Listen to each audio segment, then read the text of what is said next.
नमस्कार. ज्ञानज्योती एज्युकेशन मध्ये तुमच्या सर्वांचं स्वागत आहे. आज आपण कंबाईन परीक्षेच्या दृष्टिकोनातून जो इतिहास विषय आहे आणि त्या इतिहास विषयाचा जो पहिला टॉपिक आहे तो म्हणजे युरोपियन लोकांचे भारतात आगमन हा टॉपिक आपण घेणार आहोत.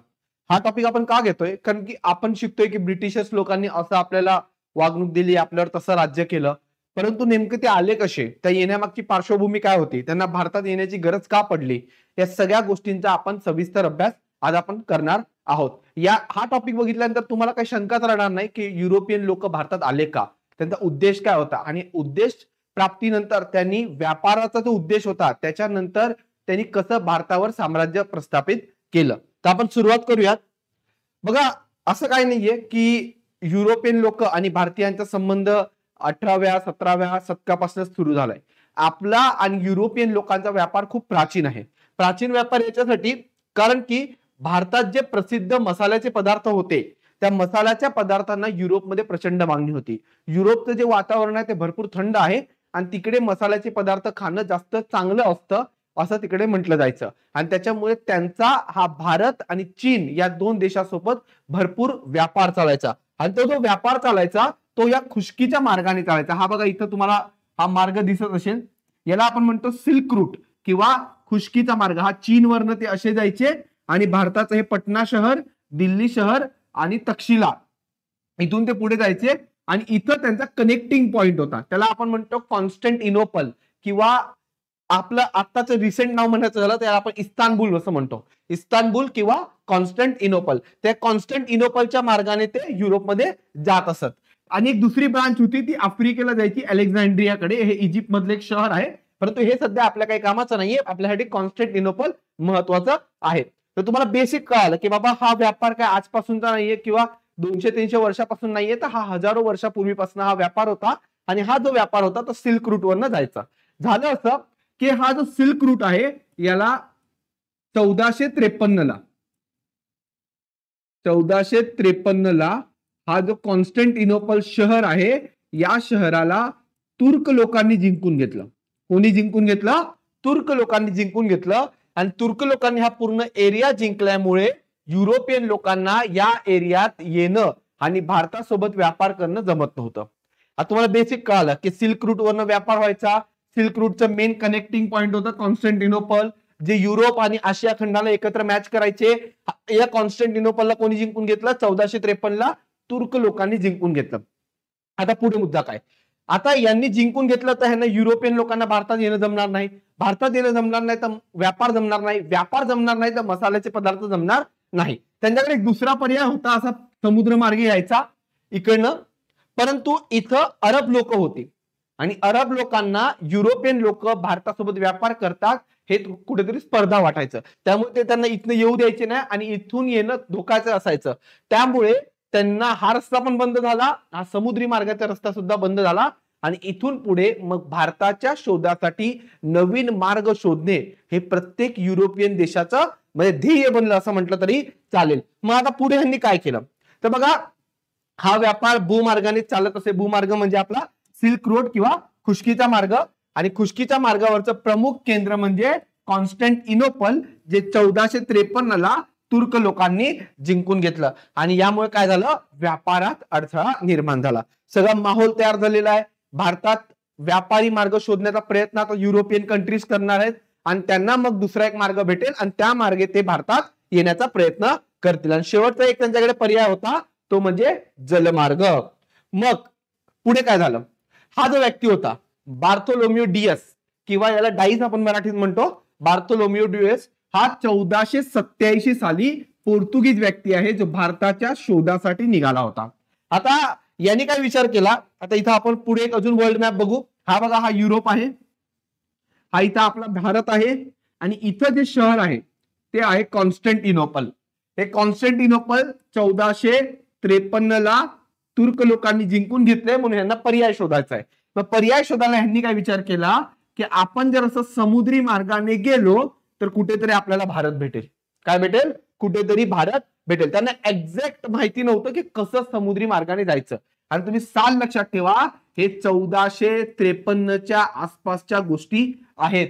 हे 1453 मध्ये तेव्हा कुठले तंत्रज्ञान एवढं आधुनिक नव्हतं. मग यांनी बार्थोलोमियो डायस हा जो पोर्तुगीज व्यक्ती होता यांनी ठरवलं की आपण असं असं जाऊया आणि पूर्वेकडे जाऊया, पूर्वेकडे कुठेतरी भारत दिसेल. मग तो गेला. भारताच्या शोधासाठी निघालेला पहिला व्यक्ती 1487 ला आफ्रिकेच्या दक्षिण टोकापर्यंत पोहोचला आणि तिकडे त्याला पोहोचल्यानंतर असं वाटलं की मी भारतातच पोहोचलेलो आहे.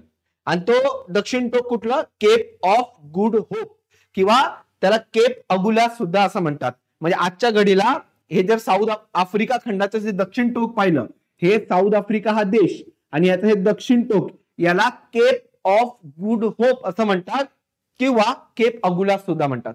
हा बार्थोलोमियो डायस इथपर्यंतच पोहोचला. इथपर्यंत पोहोचल्यानंतर त्याला वाटलं की आपण भारतात पोहोचलो, याच्या पुढे येण्याची त्याची हिंमत झालेली नव्हती. मग तो इथून रिटर्न गेला. आता हा झाला बार्थोलोमियो डायस. आता बार्थोलोमियो डायस नंतर दुसरा व्यक्ती निघाला कोलंबस 1492 ला. म्हणजे बार्थोलोमियो डायस 1487 ला निघाला, त्यानंतर कोलंबस निघाला. कोलंबस होता इटलीचा. म्हणजे आपण पहिला व्यक्ती पाहिला पोर्तुगीज, दुसरा व्यक्ती आपण पाहत आहोत इटलीचा. आणि यांनी नागरिकत्व घेतलं होतं स्पेनचं. आता आयोग प्रश्न विचारेल तर आयोग फक्त एवढंच विचारू शकते की बाबा कुठल्या देशाचा कोण नागरिक होता. ठीक आहे. मग याचा उद्देश काय होता? पश्चिमेकडनं भारताचा शोध लावणे. आता जर तुम्ही पुन्हा नकाशा नीट पाहिला तर हा स्पेनवरनं निघाला होता, कोलंबस स्पेनवरनं. आणि त्यांनी असं ठरवलं की आपण पश्चिमेकडे जायचं आणि पश्चिमेकडनं गेल्यावर कुठेतरी पृथ्वी गोल असल्यामुळे कुठेतरी परत फिरून तो भारतात येईल. पण त्याला कळलंच नाही की त्यांनी जर अटलांटिक महासागर पार केला तर तो अमेरिकेला पोहोचू शकतो असं, कारण की त्या काळात ते काही वर्ल्ड मॅप वगैरे नव्हते. त्यामुळे तो पश्चिमेकडनं भारताचा शोध घेण्यात निघाला.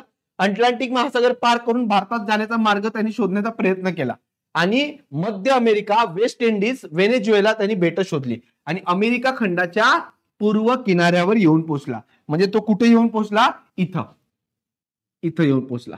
आणि त्याला असं वाटलं की हे भारत आहे. का वाटलं त्याला हे भारत आहे? कारण की तिकडची जी लोक होती, येथे लोकांना इंडियोस किंवा स्पॅनिश हिंदुस्थानी म्हणायचे. बघा आपल्याकडे एक भारत आहे त्याला आपण इंडिया म्हणतो आणि अमेरिका खंडात पण एक वेस्ट इंडिज आहे त्याला पण ते इंडियाज म्हणतात. तर त्याला असं वाटलं की हे इंडियोज म्हणत असतील म्हणजे हे पण इंडिया असेल. भारत असल्याचा गैरसमज, परंतु ते भारत नव्हतं आणि चुकून त्याला काय भेटलं? भारताच्या शोधासाठी निघालेला कोलंबसला अमेरिकेचा खंड भेटला. म्हणजे आपली ख्याती बघा, आपल्याला शोधायला निघाले होते आणि त्यांना अमेरिका भेटला. पण यांनी गैरसमज करून घेतला की भारत आहे. मग पुढे काय होतं? कोलंबस झाला आता अमेरिगो वेस्पुसी 1495. हा कुठला होता? हा इटलीचा होता. पहिले आपण पोर्तुगीज पाहिला, मग स्पॅनिश पाहिला, आता इटालियन पाहतोय. इटालियन निघाला कोलंबसच्या मार्गाने. याला पण वाटलं पश्चिमेकडे जात जाऊ, आपल्याला कुठेतरी भारत भेटेल. आणि तो अमेरिकेच्या पूर्व किनाऱ्यावर पोहोचला. त्याला कळालं की हे भारत नाहीये आणि त्याच्यानंतर त्याच्याच नावावरनं अमेरिका खंडाला अमेरिका असं नाव दिलं. म्हणजे विचारू शकतात की अमेरिकेचा शोध कोणी लावला? तर कोलंबसने. पण अमेरिका खंड अमेरिका आहे हे कोणी सांगितलं? तर अमेरिगो वेस्पुसीने. हे सगळे कुठे निघालेत? भारताचा शोध लावण्यासाठी निघालेले आहेत. आता इथपर्यंत तुम्हाला सगळ्यांना कळालं असेल. पुढे वास्को द गामा, मेन माणूस, याची तारीख सुद्धा आयोगाने विचारलेली आहे. 20 मे 1498 ला हा भारतात पोहोचलाय. कुठे पोहोचलाय? भारतात. आणि भारताला शोधणारा पहिला युरोपियन व्यक्ती, समुद्री मार्गे म्हणतोय मी. तर बघा देश पोर्तुगीज. बघा पहिला आपण पाहिलं बार्थोलोमियो डायस, तो पण पोर्तुगीज होता आणि वास्को द गामा सुद्धा काय आहे? पोर्तुगीजच आहे. यांनी काय केलं? आफ्रिकेच्या दक्षिण टोकाला, म्हणजे दक्षिण टोक कुठला रे? केप ऑफ गुड ऑफ, जिकडे बार्थोलोमियो डायस पोहोचला होता, त्या टोकाला वळसा घालून भारताच्या पश्चिम किनाऱ्यावर पोहोचला. कुठपर्यंत आला? भारताच्या पश्चिम किनाऱ्यापर्यंत. कुठे आला? एक्झॅक्ट कालिकत येते. कालिकत हे आजच्या केरला मधलं कोझिकोडे नावाचं जे शहर आहे तिकडे. आणि तिकडे कालिकत मध्ये एक ठिकाण आहे कोपट्टू नावाचं, त्या ठिकाणी येऊन पोहोचला. तिकडे एक राजा होता ज्याचं नाव होतं जामोरिन आणि जामोरिन राजाने वास्को द गामाचं स्वागत केलं होतं. पुढे काय झालं? भारताचा सागरी मार्ग शोधणारा वास्को द गामा हा पहिला व्यक्ती ठरलेला आहे. आणि जहाजावर त्याला मार्गदर्शन करण्यासाठी एक अरब व्यक्ती होता ज्याचं नाव अब्दुल मनिक किंवा अब्दुल माजिद आहे. एका पुस्तकात अब्दुल मनिक आहे, एका पुस्तकात अब्दुल माजिद आहे.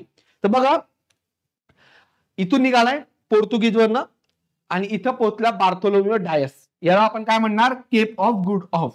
आणि इथून पुढे मग त्याला एक व्यक्ती भेटला अब्दुल मनिक किंवा अब्दुल माजिद आणि त्यांनी त्याला गाईड केलं आणि तो या मार्गाने बरोबर भारताच्या केरळ या राज्यामध्ये आलेला आहे. कोण? Vasco the gamma. आयोगाने तारीख विचारली तर 20 मे 1498. हा एक ऐतिहासिक दिवस होता जेव्हा युरोपियन लोकांनी भारताचा मार्ग किंवा भारताचा शोध लावण्यासाठी समुद्री मार्ग येणं स्वीकारलं.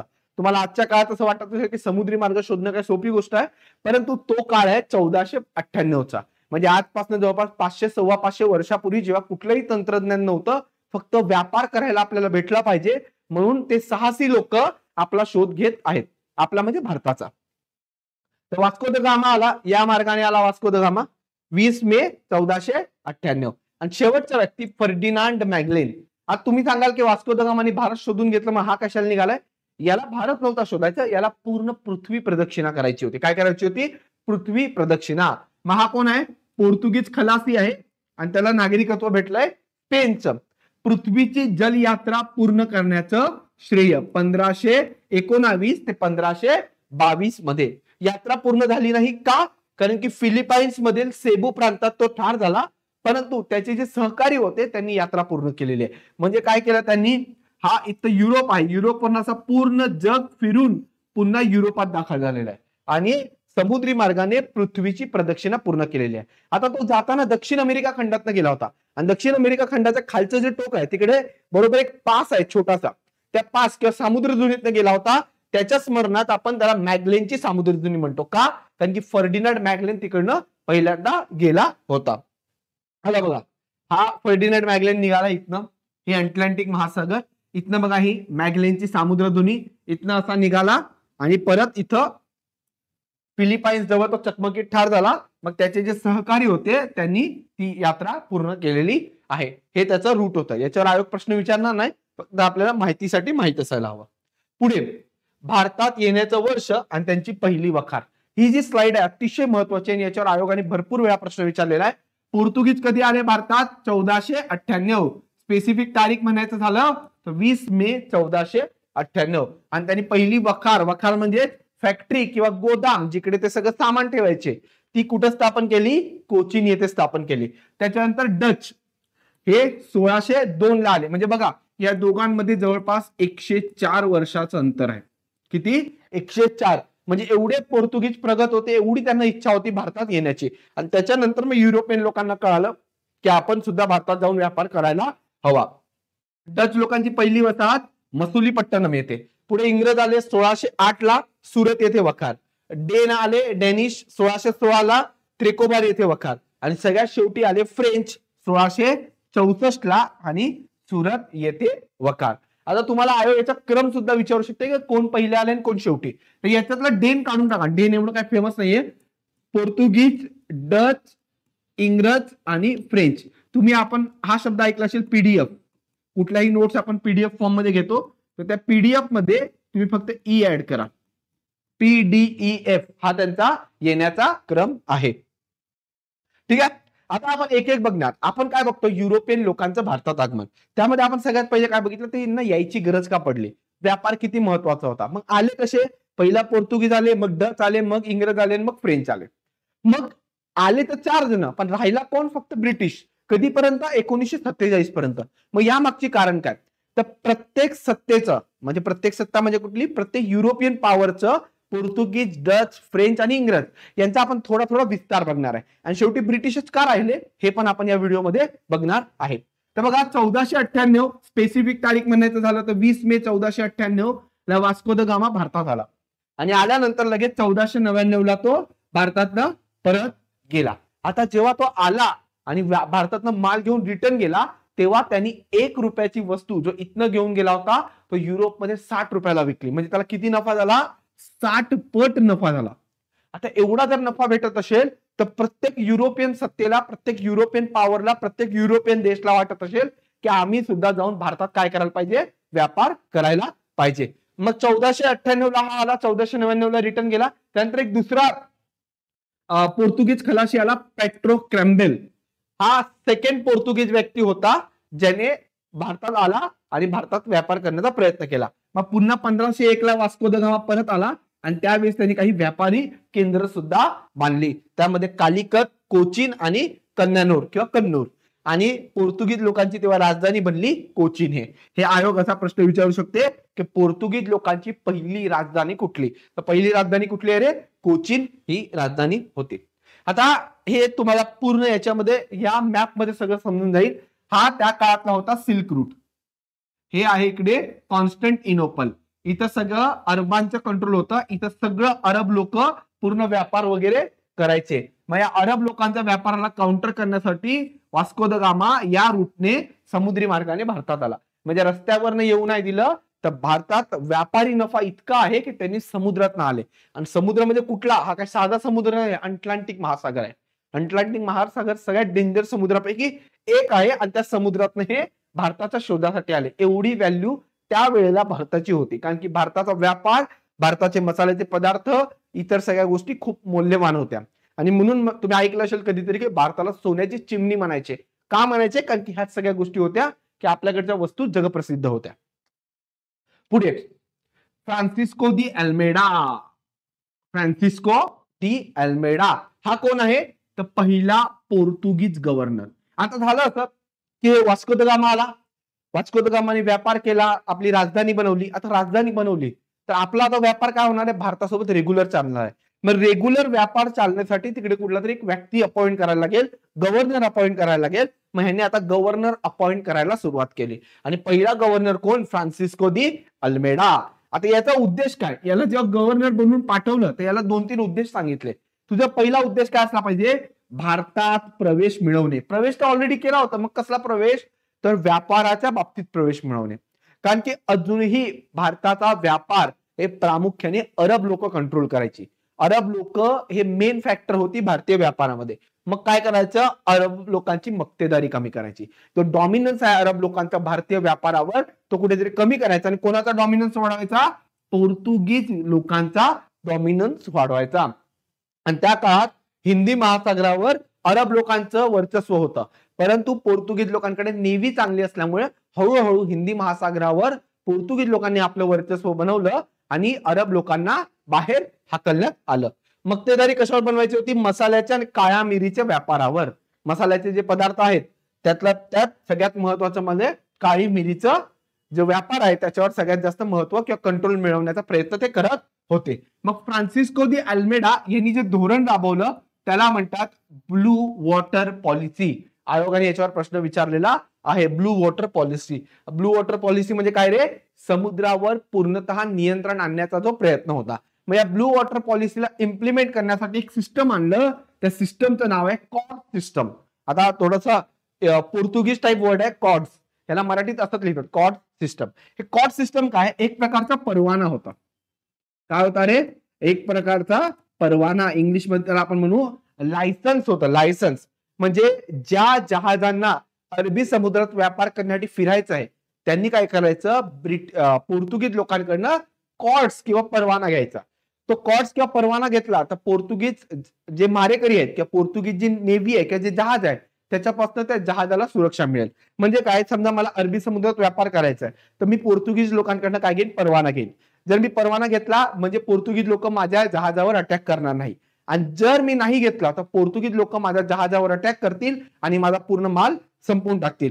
अशा प्रकारे म्हणजे एक प्रकारे पूर्ण कंट्रोल आणण्याचा प्रयत्न केला अरबी समुद्रावर. म्हणजे विचार करा, तुम्हाला अरबी समुद्रात यायचं जायचं आहे किंवा व्यापार करायचा आहे हे सगळं कोण ठरवणार, कॉर्ड सिस्टीम ज्याच्याकडे आहे, ज्यांनी ती बनवलेली आहे ते म्हणजे पोर्तुगीज लोक ठरवणार होते. बघा, आशियाई व्यापाऱ्यांना पोर्तुगीज गव्हर्नर कडनं घ्यावे लागणारे एक संरक्षण पत्र होतं आणि जहाजांना पोर्तुगीज हल्ल्यापासून संरक्षण करण्यासाठी.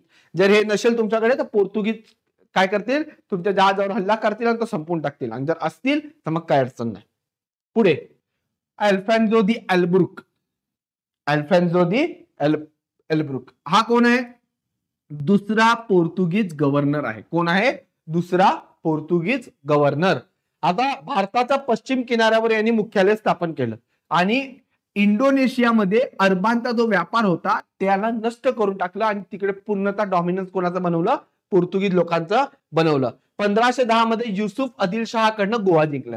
आता तुम्ही ऐकलं असेल शिवाजी महाराजांच्या इतिहासाच्या काळात आदिलशाही, निजामशाही, कुतुबशाही वगैरे महाराष्ट्राच्या आसपास होती. तर त्याच आदिलशहाकडनं गोवा कोणी जिंकलेला आहे, अल्फॉन्सो दी एल्ब्रुकने जिंकलाय. पुढे व्यापारी मक्तेदारीवर भर आणि पोर्तुगीज सत्तेचा खरा संस्थापक आहे. का खरा संस्थापक आहे? कारण की यांनी बराच प्रदेश आपला जिंकला होता. पुढे पोर्तुगीजांना भारतीय महिलांसोबत विवाह करण्याला प्रोत्साहन दिलं. म्हणजे जे पोर्तुगीज लोक आहेत त्यांना काय सांगितलं की तुम्ही भारतीय महिलांसोबत विवाह करा आणि आपलं जे वंश आहे ते इथं वाढवण्याचा प्रयत्न करा. गोवा प्रांतात सती प्रथा बंद केली होती. गोवा प्रांतात त्या काळात म्हणजे आजपासून 500 वर्षापूर्वी. ऍक्च्युअल सती प्रथा भारतात 1829 ला बंद झालेली आहे, पण गोवा प्रांतात सती प्रथा 500 वर्षापूर्वी अल्फॉन्सो दी एल्ब्रुकने बंद केलेली होती. आणि त्यांनी मुख्यालय कुठे केलं? कोचीन येथे केलेलं आहे. हे झालं. पहिला गव्हर्नर कोण पाहिला आपण? Francisco de Almeida. आणि दुसरा कोण पाहिला आपण? अल्फॉन्सो दी एल्ब्रुक पाहिलेला आहे. नेक्स्ट इज निनो दी कुन्ना. निनो दी कुन्ना हा आहे. यांनी काय केलं? कोचीन वरनं गोवा येथे राजधानी ट्रान्सफर केली 1530 ला आणि 1534 ला वसई आणि साष्टी, साष्टी म्हणजे आजच्या काळातलं मुंबई असं म्हटलं तरी चालेल, तर वसई आणि साष्टी जिंकून घेतलं होतं. तर आता त्यांच्याकडे बघा काय काय आहे. त्यांच्याकडे गोवा आहे, त्यांच्याकडे वसई आहे, त्यांच्याकडे साष्टी आहे, त्यांच्याकडे दमन दीव आहे. या सगळ्या प्रदेश त्यांच्याकडे आलेला होता. आता पोर्तुगीज सत्तेचा भारतावर काय परिणाम झाला? तर पोर्तुगीज सत्ता जी भारतात आली त्याचा एक मोठा परिणाम आपल्याला आज सुद्धा दिसून येतो. मग काय परिणाम झाला? तर त्यांनी काय केलं? पहिलं प्रिंटिंग प्रेस आणलं भारतात. पहिलं प्रिंटिंग प्रेस आणलं. त्या प्रिंटिंग प्रेस मार्फत बायबल छापली. त्या बायबलने मग पोर्तुगीज लोकांनी ख्रिश्चॅनिटीचा प्रसार करण्याचं भारतात चालू केलं. या सगळ्या गोष्टी झाल्या प्रिंटिंग प्रेस. त्यानंतर त्यांनी त्याच प्रिंटिंग प्रेसमध्ये वनस्पतीवर एक पुस्तक लिहिलं होतं, द गार्सियो द ओता. हे काय नाव विचारणार नाही आयोग. त्यानंतर जहाज बांधणी उद्योग हे पोर्तुगीज लोकांच्या काळातच भारतात मोठ्या प्रमाणात सुरू झाला आणि तंबाखूची लागवड चालू केली. काय केलं? तंबाखूची लागवड चालू केली. तसं बरेच पदार्थ आहेत जे पोर्तुगीज लोकांनी आणले असं म्हणतात, जसं की साबुदाणा असेल, बटाटा असेल, तर हे सुद्धा तुम्ही लक्षात ठेवायचं आहे. नेक्स्ट डच लोक. कुठले? डच लोक. हे डच लोक कधी आले भारतात? तर 1602 मध्ये डच ईस्ट इंडिया कंपनीची स्थापना झाली. आपण पाहिले पोर्तुगीज आले, पोर्तुगीज नंतर PDEF नुसार डच येणार. डच म्हणजे नेमकं कोण रे? युरोप मधला एक देश आहे नेदरलँड, आणि नेदरलँड मध्ये एक छोटासा एरिया आहे हॉलंड. त्या हॉलंडचे रहिवासी म्हणजे डच लोक. ठीक आहे. तर या डच ईस्ट इंडिया कंपनीची स्थापना झाली 1602 मध्ये आणि त्यांनी भारतात आपली पहिली वखार स्थापन केली मसुलीपट्टणम आंध्र प्रदेश येथे. आणि कधी केली? 1605 ते 1606 दरम्यान मसुलीपट्टणम येथे वखार स्थापन केली. मग आयोग प्रश्न विचारणार. आयोग काय विचारणार? डच लोकांची पहिली वसाहत किंवा पहिली वखार कुठे स्थापन झाली? तर मसुलीपट्टणम येथे. आणि त्यांनी 1610 ला आपली राजधानी बनवली पुलिकत, तामिळनाडू येथे. ठीक आहे. आणि त्याच्यानंतर 1690 पासून ते नागपट्टणम तामिळनाडू येथे आपलं केंद्र करून होते. परंतु 1690 येईपर्यंत डच लोकांचं अस्तित्व भारतातनं संपलं होतं. थोडंफार जे काय राहिलं होतं ते नागपट्टणम पुरतं मर्यादित होतं. डचांचं जे प्रमुख लक्ष होतं ते भारत नव्हतं, तर ते जावा, सुमात्रा आणि इंडोनेशियाच्या बेटावर त्यांचं प्रमुख लक्ष होतं. का? कारण की त्यांना कळालं होतं भारतात स्पर्धा खूप आहे.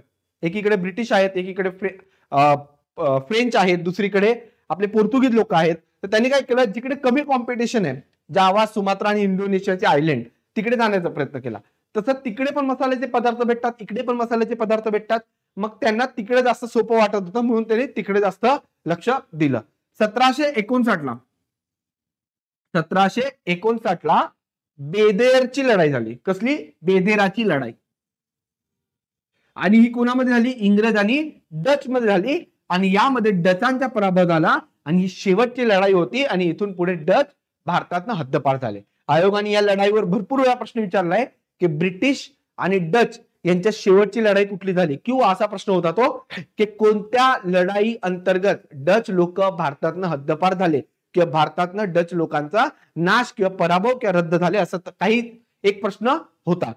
ठीक आहे. 1759 बेदेरची लढाई. ही लढाई तुम्हाला खूप महत्वाची आहे, लक्षात ठेवा. याच्यावर प्रश्न येण्यासारखं काय? मसुलीपट्टणम आहे आणि बेदेराची लढाई आहे.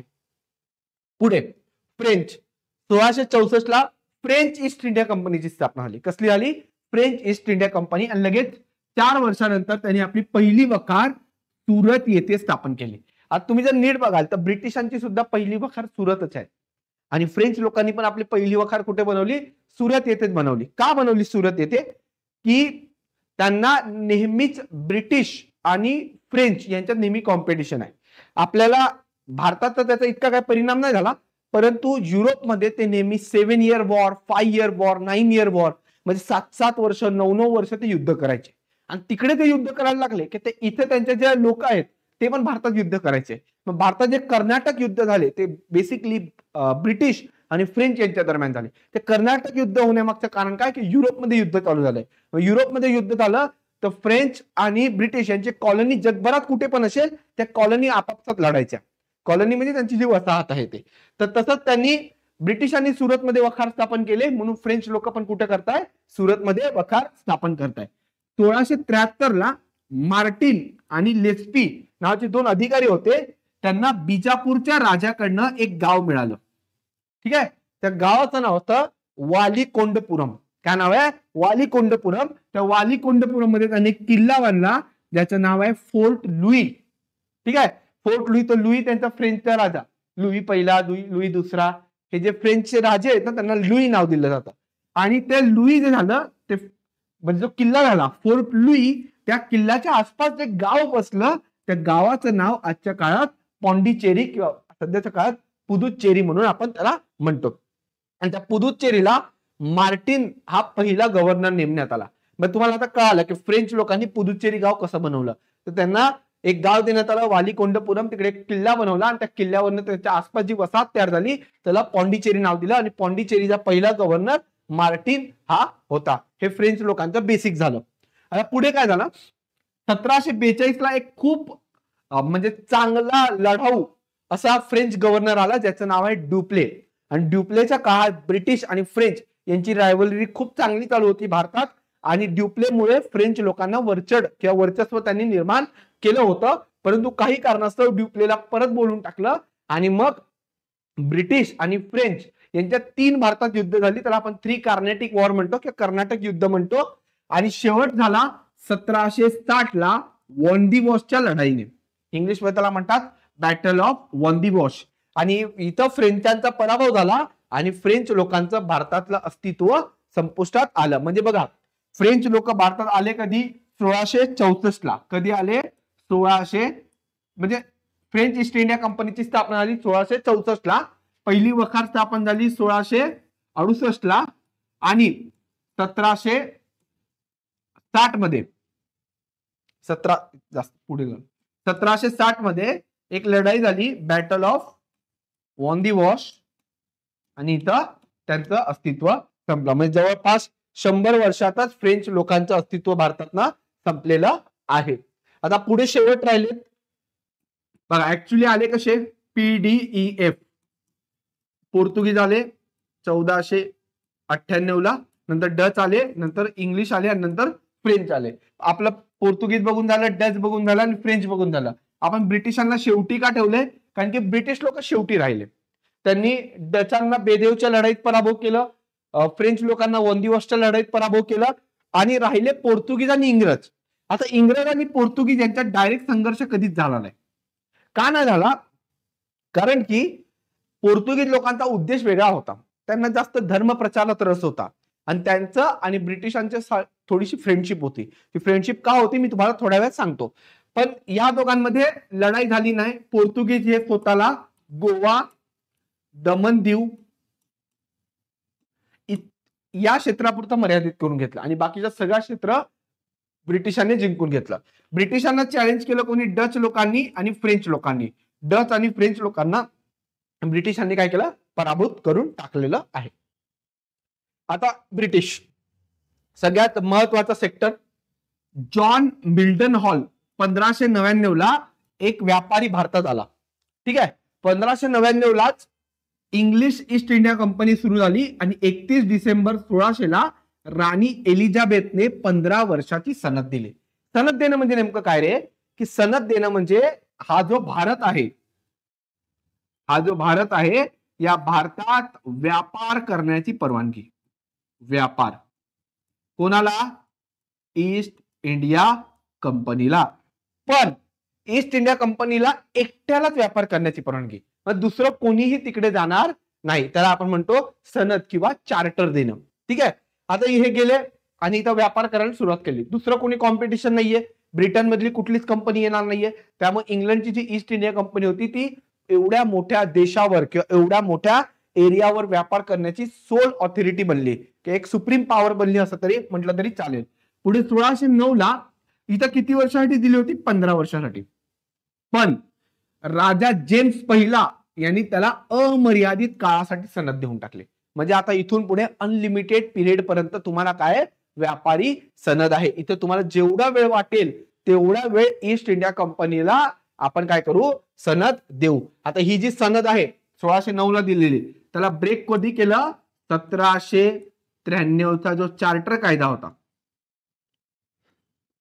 चार्टर किंवा सनदी कायदा जो होता त्या अंतर्गत ब्रेक केलं. नाहीतर तोपर्यंत फक्त आणि फक्त ईस्ट इंडिया कंपनी एकमेव पॉवर होती जिला भारतात व्यापार करण्याची परवानगी देण्यात आलेली होती. पुढे ईस्ट इंडिया कंपनीला 1609 मध्ये सुरत येथे वखार स्थापन करायची होती. कधी? 1609 मध्ये. आणि त्याच्यासाठी परवानगी घ्यायला लागेल ना, आणि त्या परवानगी घ्यायला त्या काळात भारतात सत्ता कोणाची होती? मुघलांची होती. तर मुघलांच्या काळात 1609 ला सत्ता मुघलांची. राजा कोण? जहांगीर. मग जो कॅप्टन हॉकिन्स होता, हा एक ब्रिटिश अधिकारी किंवा ब्रिटिश व्यापारी आहे, तो कॅप्टन हॉकिन्स गेला जहांगीरच्या दरबारात आणि जहांगीरला रिक्वेस्ट केली की आम्हाला व्यापार करण्याची परवानगी द्या. पण त्या काळात ऑलरेडी पोर्तुगीज लोक व्यापार करत होते आणि पोर्तुगीज लोक थोडेसे मुघलांना पण त्रास देत होते. त्यामुळे मुघलांना अजून एक युरोपियन पॉवरला त्यात इन्व्हॉल्व्ह करायचं नव्हतं, म्हणून त्यांनी काय केलं? परवानगी दिली नाही. ठीक आहे.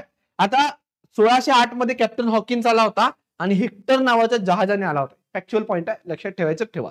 तर कॅप्टन हॉकिन्स आला जहांगीरच्या दरबारात, परंतु त्याला परवानगी मिळालेली नाही आहे. आता पुढे काय झालं?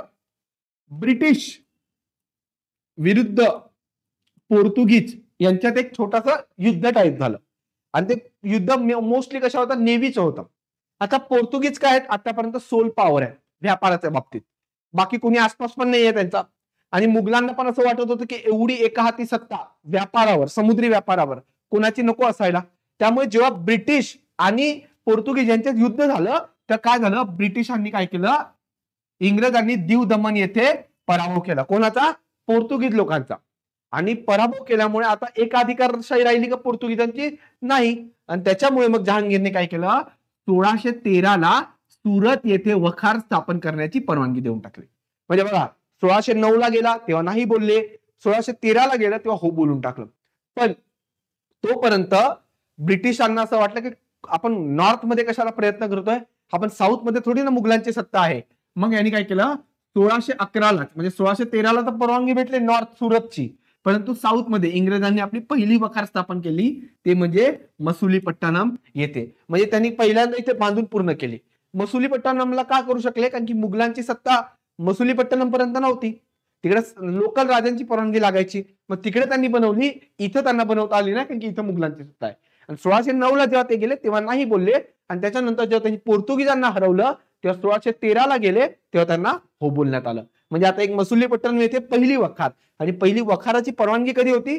1613 ला सुरतसाठी. इथपर्यंत सगळ्यांना कळालं. पुढे 1615 ला, आता 1613 ला वखार स्थापन करायची परवानगी दिली, तेव्हा मुघल आणि ब्रिटिश यांचा काय झालं? संबंध चांगले झालेले आहेत. त्यामुळे राजा जेम्स पहिला जो होता त्यांनी एक राजदूत किंवा अँबॅसिडर थॉमस रो नावाचा व्यक्ती होता, त्याला जहांगीरच्या दरबारात पाठवलं आणि 1618 पर्यंत तो जहांगीरच्या दरबारात राहिला. म्हणजे विचार करा, जहांगीरच्या दरबारात त्या काळात आता ते राजदूत सुद्धा पाठवायला लागलेत, आणि हा थॉमस रो काय करतोय? जहांगीरला भारी भारी पेंटिंग वगैरे देऊन त्याला इन्फ्लुएन्स करण्याचा प्रयत्न करतोय आणि व्यापारी सवलती मिळवण्याचा प्रयत्न करत आहे. आता पुढे 1639, आता ब्रिटिश काय करताय? हळूहळू व्यापार करताय, हळूहळू व्यापार करताय, आणि आपला विस्तार तिकडे विचार नाहीये त्यांच्या डोक्यात, कारण की त्या काळात मुघल सत्ता खूप पॉवरफुल होती. मग त्यांना काय उद्देश आहे की आपण छोटं छोटं गाव जिंकूया. गाव जिंकूया म्हणजे जिंकून तिकडे लढाई नाही करायची, गाव मिळूया, गावची वसाहत मिळूया, तिकडे व्यापार करूया, एवढाच त्यांचा उद्देश आहे. मग फ्रान्सिस डे नावाचा एक अधिकारी होता, यांनी काय केलं? चंद्रगिरीच्या राजाकडनं मद्रासमध्ये काही जागा मिळवली. कुठला राजा? चंद्रगिरीचा राजा. आणि तिकडे जागा मिळून तिकडे काय केलं? त्यांनी वखार स्थापन केली. काय केलं? वखार किंवा फॅक्टरी स्थापन केली. आणि ब्रिटिशांनी भारतातला तिकडे आपला पहिला किल्ला बांधला, ज्याचं नाव आहे फोर्ट सेंट जॉर्ज. कुठला? Fort Saint George. फोर्ट म्हणजे किल्ला आणि सेंट जॉर्ज त्याचं नाव आहे. आपण बघितलं ऑलरेडी की फोर्ट लुई बांधण्यात आला होता. कोणाकडनं बांधण्यात आला? फ्रेंच लोकांकडनं. आणि तिकडे त्यांनी कुठलं शहर बसवलं? पॉंडिचेरी. सेम यांनी काय केलं? पहिला किल्ला बांधला फोर्ट सेंट जॉर्ज, आणि त्या किल्ल्याच्या आसपास जे शहर तयार झालं त्याला आपण आज मद्रास किंवा चेन्नई नावाने ओळखतो. ठीक आहे. मग Francis Day, fort Saint George आणि मद्रासचं शहर हे झालं 1639 ला. पुढे अजून विस्तार वाढला. 1662 आले. इंग्लंडचा राजा होता. ठीक आहे. इंग्लंडचा राजा होता आणि पोर्तुगीजांची कन्या होती. पोर्तुगीज राजाची कन्या. आता झालं असं होतं की त्या काळात पोर्तुगीजांचं एक युद्ध चालू होतं त्याचा जे शेजारचा देश आहे त्याच्यासोबत. आणि त्या युद्धात त्यांना कोणाचं समर्थन पाहिजे होतं? इंग्लंडचं समर्थन पाहिजे होतं. पण इंग्लंडचं समर्थन मिळवण्यासाठी त्यांनी काय केलं? इंग्लंडचा जो राजा आहे त्याचं पोर्तुगीजांची जी म्हणजे राजाची कन्या आहे त्यांच्या दोघांचा विवाह लावून देऊन टाकला. आणि मग विवाह लावून देऊन टाकला तर काहीतरी द्यावं लागेल. मग त्या काळात ब्रिटिशांनी पोर्तुगीजांनी काय काय जिंकलं होतं? वसई जिंकलं होतं, साष्टी जिंकलं होतं आणि गोवा जिंकलं होतं. मग त्यांनी काय केलं? बॉम्बे नावाचं बेट, मी तुम्हाला बोललो ना साष्टी म्हणजेच बॉम्बे किंवा मुंबई, तर बॉम्बे नावाचं बेट पोर्तुगीजांनी कोणाला दिलं? ब्रिटिशांना देऊन टाकलं. हे काय दिलं माहिती का? एक प्रकारचं ते असं म्हणतात ना हुंडा दिला, तसा हुंडा देऊन टाकला. का हुंडा दिला? कारण की पोर्तुगीजांची कन्या होती. मग पोर्तुगीजांची कन्या कोणाला हुंडा देते? इंग्लंडच्या राजाला देते. ठीक आहे. मग काय दिलं? बॉम्बे नावाचा बेट देऊन टाकलं. आता हे ब्रिटिश लोक त्या बॉम्बे बेटचं काय करणार? ते थोडी ना भारतावर राज्य करायला आले. राज्य करायला आले होती ईस्ट इंडिया कंपनी नावाची खाजगी कंपनी. ठीक आहे. मग या ब्रिटिश सरकारने काय केलं? म्हणजे त्या राजाने काय केलं? वार्षिक भाड्याच्या तत्वावर ईस्ट इंडिया कंपनीला काय देऊन टाकलं? बॉम्बे नावाचं बेट देऊन टाकलं. काय केलं? बॉम्बे नावाचं बेट देऊन टाकलं. आणि त्या बॉम्बे नावाच्या बेटाचा पहिला जो गव्हर्नर होता त्याचं नाव आहे जेरॉल्ड ऑन्जियर. काय नाव आहे त्याचं? जेरॉल्ड ऑन्जियर. आणि या जेरॉल्ड ऑन्जियरला काय म्हणतात? मुंबई शहराचा निर्माता म्हणतात. काय म्हणतात? मुंबई शहराचा निर्माता. मग आपण पहिले पाहिलं यांनी कसं मद्रास घेतलं. आता आपण पाहिलं की यांना कसं हुंड्याच्या स्वरूपात मुंबई सुद्धा भेटली. आणि त्याच्यानंतर पुढचं असणार आहे कलकत्ता. तर कलकत्ता ते कसं घेणार? तर इथं बघा 1698 आलेले. आता ब्रिटिशांना सातनुती, कालिकत आणि गोविंदपूर गावाची जमीनदारी भेटली. काय भेटली? सातनुती, कालिकत आणि गोविंदपूर नावाची जमीनदारी भेटली. आणि या 3 गावांना एकत्र करून कलकत्ता शहर बनतं. काय बनतं? कलकत्ता शहर बनतं. आणि इथं त्यांनी काय बांधलं? फोर्ट विल्यम किल्ला बांधला. कुठला किल्ला बांधला? फोर्ट विल्यम किल्ला बांधला. आणि तिकडे चार्ल्स आयर हा पहिला प्रेसिडेंट बनला. आता इथं कोण आहे? चार्ल्स आयर हा कलकत्ताचा पहिला प्रेसिडेंट. इथं कोण आहे? जेरॉल्ड ऑन्जियर हा मुंबईचा पहिला गव्हर्नर. ही 2 नावं आयोग तुम्हाला विचारू शकतं. अशा प्रकारे पोर्तुगीज आले. पोर्तुगीज थोड्या जागेपुरते सीमित झाले, म्हणजे कुठे? गोवा, दमन, दीव एवढंच. फ्रेंच आले, पॉंडिचेरी पुरतं सीमित झाले आणि तिकडे संपला गोष्टी. डच आले, पराभव झाला, इंडोनेशियाला गेले. आणि आता ब्रिटिश आलेत. ब्रिटिशांनी मद्रासचा छोटासा एरिया तिकडे आपली वखार स्थापन केलेली आहे. मुंबई त्यांना असं गिफ्ट म्हणून भेटलेला आहे. आणि कलकत्तामध्ये सुद्धा त्यांनी वखार स्थापन केलेली आहे. आता हा जो पिरियड आहे 1698, या 1698 मध्ये औरंगजेब नावाचा मुघल राजा, कोण आहे? औरंगजेब नावाचा मुघल राजा हा गादीवर आहे. आणि औरंगजेबचा मृत्यू होतो 1707 ला. आणि 1707 ला औरंगजेबचा मृत्यू झाल्यानंतर जे म्हणजे कमी क्षमतेचे राजे येतात त्याचा फायदा ब्रिटिश घेतात. आणि त्याच्यानंतर मग ब्रिटिश प्लासीची लढाई, बक्सारची लढाई, बंगाल, मैसूर, मराठे आणि पूर्ण भारत कसं जिंकतात हे आपण दुसऱ्या व्हिडिओमध्ये बघणार आहेत. तुम्हाला हा व्हिडिओ आवडला असेल तर आमच्या चॅनलला नक्की सबस्क्राईब करा. आणि जर काय अडचण असेल तर कमेंटमध्ये सांगा. आणि जर आमच्याशी संपर्क साधायचा असेल तर खालील नंबरवर फोन करा. थँक्यू.